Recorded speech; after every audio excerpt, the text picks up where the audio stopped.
Good evening students. ఈరోజు September 27 Bhagat Singh జయంతి. గొప్ప స్వాతంత్ర సమరయోధుడు భగత్ సింగ్ ఒక భారతీయ విప్లవాత్మక స్వాతంత్ర సమరయోధుడు. అతను 23 సంవత్సరాల వయసులోనే బ్రిటిష్ వలసవాదుల చేత ఉరితీయబడ్డాడు. షహీద్ భగత్ సింగ్ అని పిలుస్తారంటే అమరవీరుడు అని అర్థం.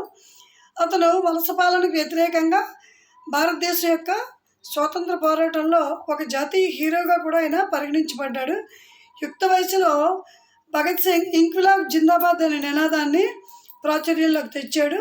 ఇది చివరి భారత స్వాతంత్ర ఉద్యమానికి చివరికి అది క్యాచ్ ఫ్రైజ్గా కూడా మారింది.